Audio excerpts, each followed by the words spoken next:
The Oran's arrival on Earth quickly became a global sensation.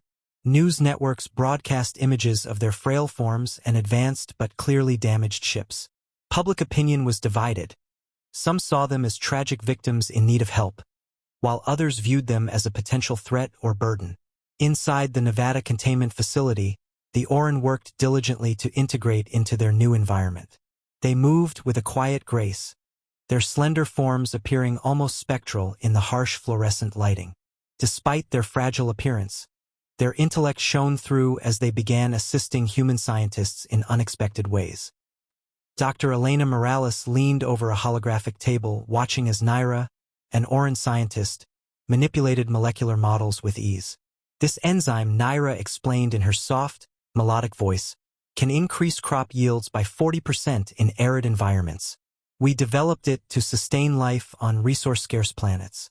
Elena blinked, stunned by the simplicity and brilliance of the solution. This could solve global food shortages, she whispered. Naira offered a faint smile. We may be physically weak, but survival has taught us to adapt in other ways.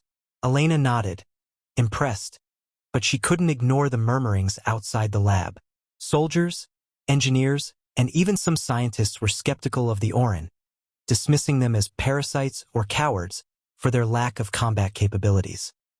In the adjacent barracks, Corporal Daniel Reyes observed the Oran with a mix of curiosity and frustration. He watched as one struggled to lift a small crate, nearly collapsing under its weight. They can't even carry their own supplies, he muttered to his fellow soldiers. How are they supposed to survive out here? You think they're freeloaders?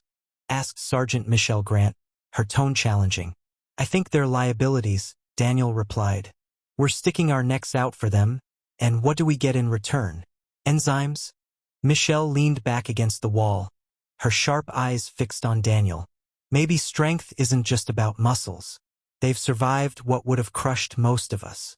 That says something. Meanwhile, in the Oran quarters, Aaron addressed his people. They sat in a semicircle, their luminous eyes reflecting the dim light.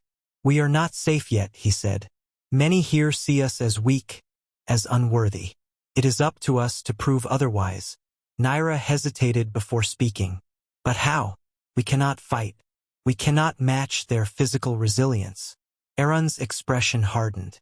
Then we will show them the strength of our minds and our resolve.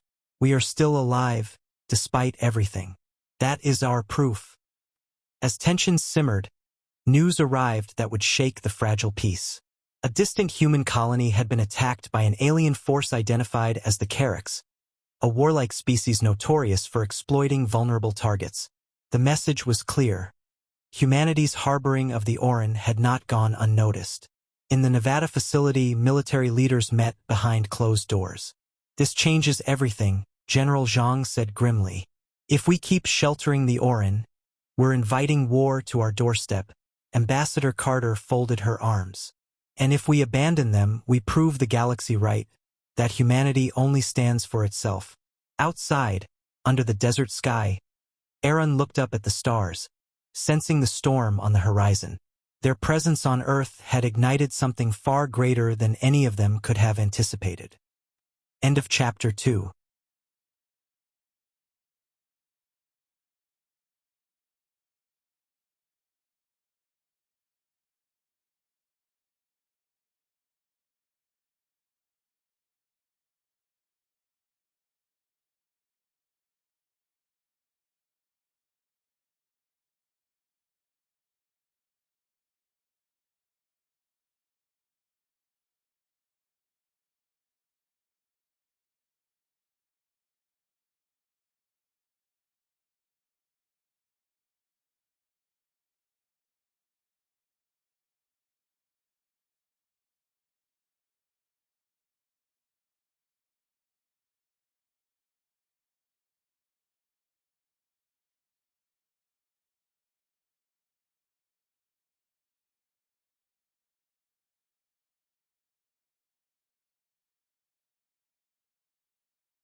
The attack on the human colony had sent shockwaves across Earth.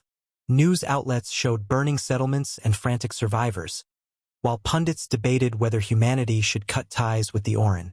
The Carracks, known for their brutality, demanded humanity surrender the weaklings they sheltered or face annihilation. In the Nevada facility, tension hung heavy in the air. Military personnel moved with urgency, while the Orin remained confined to their quarters under heavy guard. Aaron watched from a window, his luminous eyes reflecting the grim activity below. "They blame us," Naira said softly, standing behind him. "They fear for their survival," Aaron replied. "Fear often blinds reason."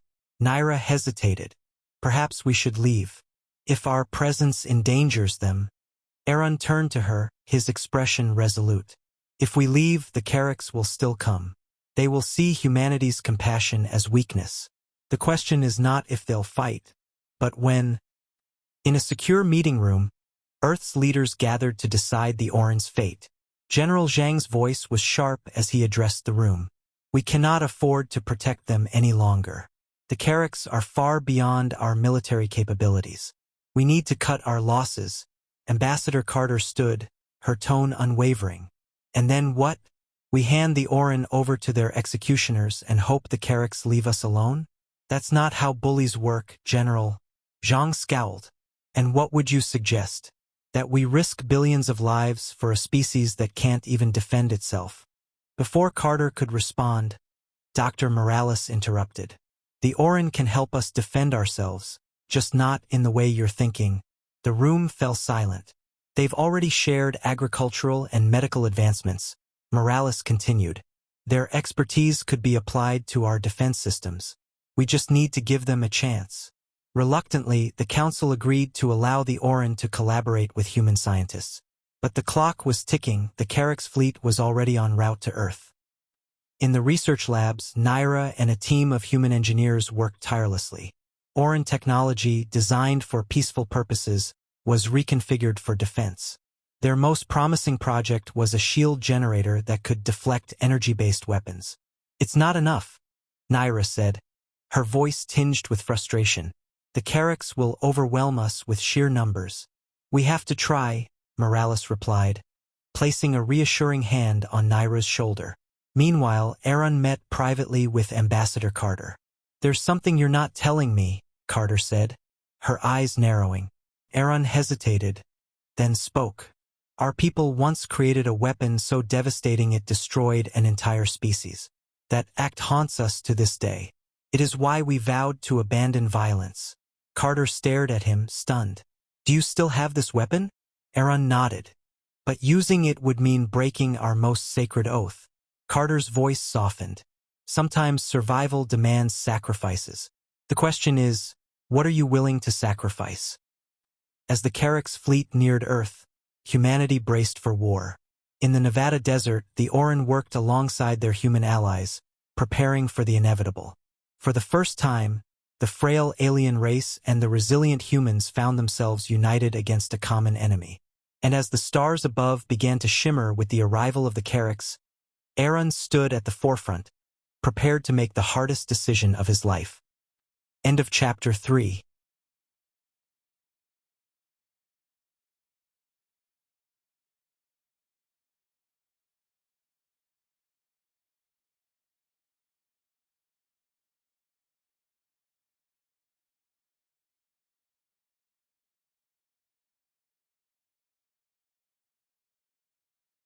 The Carracks fleet arrived in Earth's orbit with terrifying precision.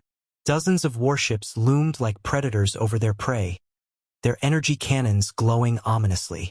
On the ground, humanity's defenses stood ready, batteries of missile launchers, orbital satellites, and experimental shield generators built with Orin technology. It was a desperate gamble against an overwhelming force. In the Nevada facility, tension was palpable. Aaron stood beside Naira and Dr. Morales in the central control room, watching holographic displays of the incoming fleet. His frail frame seemed smaller than ever, but his resolve was unshakable.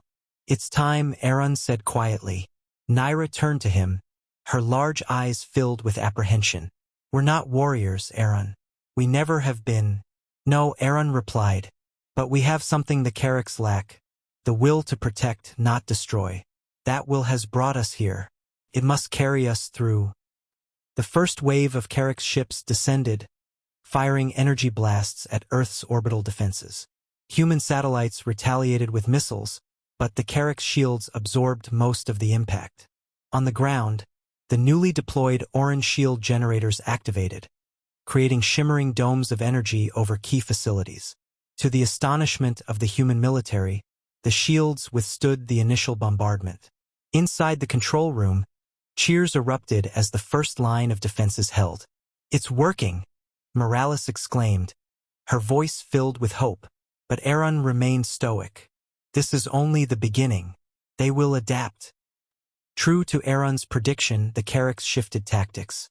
Smaller, faster ships bypassed the orbital defenses and began targeting ground installations.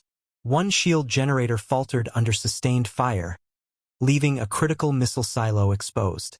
In the Nevada facility, panic erupted. "We're losing the western shield," a technician yelled. Naira's hands trembled as she worked at her console, recalibrating the generator remotely. "I need more time." Aaron stepped forward, placing a steadying hand on her shoulder. "You can do this." The shield flickered back to life just as the Carrack's attack intensified. In orbit, Earth's forces managed a small victory. A well-placed missile destroyed a Carrack's cruiser. The loss sent shockwaves through the enemy fleet, but it wasn't enough to stop their advance. Aaron turned to Ambassador Carter, who had joined them in the control room. "The weapon," he said gravely. "It's time." Carter hesitated, knowing the cost. "Are you sure? Once you use it, there's no going back." Aaron nodded. "If we do nothing, both our people are lost. The Orin cannot escape the shadow of our past forever. Perhaps this is how we atone."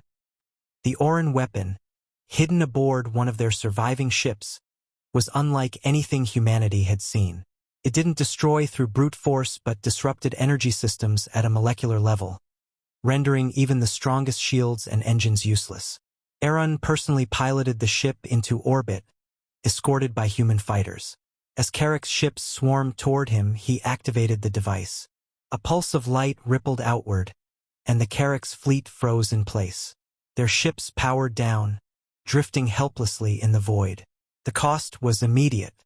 The weapon's energy surge overloaded Aaron's ship, leaving him stranded. His last transmission was calm, almost serene.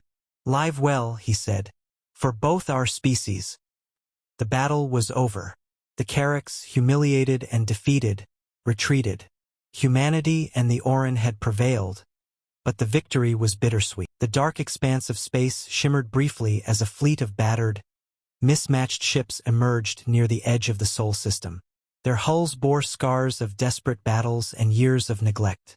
The Orin, a race once part of the esteemed galactic coalition, had fled through uncharted voids in search of refuge. Their destination was the one place no other species in the galaxy had dared to consider: Earth.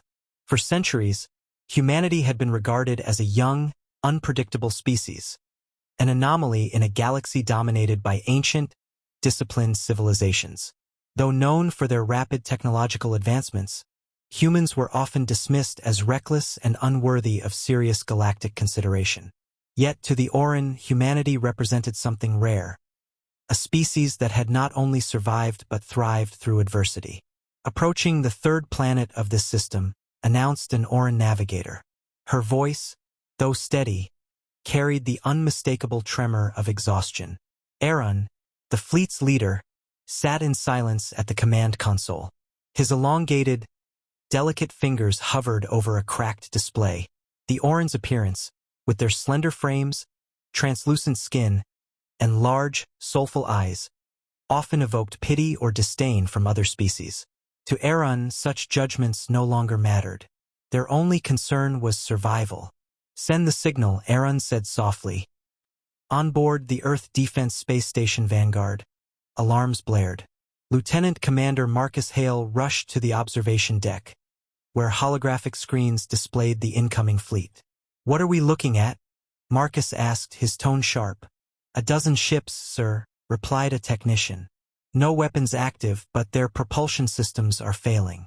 They're signaling in galactic standard. Marcus frowned. Put it through. A hologram flickered to life, displaying Aaron's fragile form.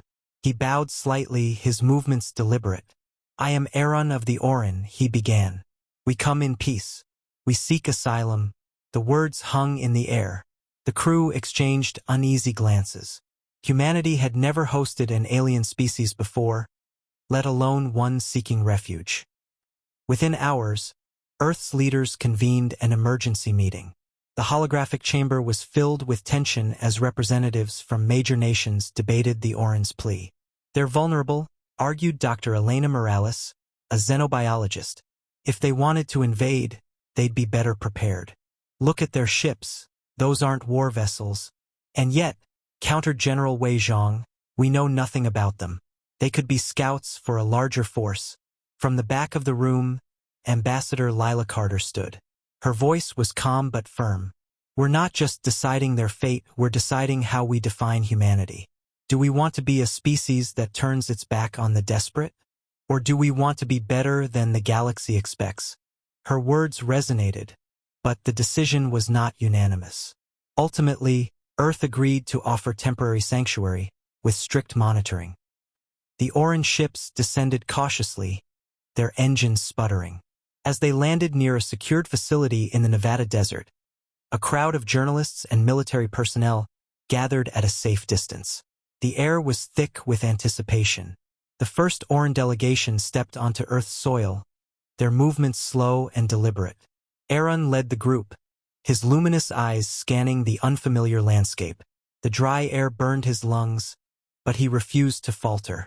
Ambassador Carter approached, flanked by a team of armed guards. She extended a hand in greeting. Welcome to Earth, she said, her tone warm but formal. I'm Lila Carter. We're here to ensure your safety. Aaron hesitated before clasping her hand, his fingers as light as a feather. Thank you, he replied. You have given us what the galaxy would not. That night, as the Orins settled into their temporary quarters, Aaron gazed at the stars through a reinforced window. He could feel the weight of his people's despair. Do you think they'll accept us? Asked Naira, a young Orin scientist who had joined him. Aaron didn't answer immediately. Instead, he thought of the countless rejections they had faced, the humiliation of being cast out by those who once called them allies. They have already shown us more compassion than the coalition ever did, he said finally. But compassion alone won't protect us. We must prove that we are worthy of their trust. Outside, the human guards stood watch, their expressions a mix of curiosity and caution. Unbeknownst to them, the Orin's arrival would set into motion events that would test humanity's values, and its very survival. As Aaron turned away from the window, a faint hope flickered within him. Earth was not what he had expected, but perhaps it was exactly what the Orin needed. End of Chapter 1.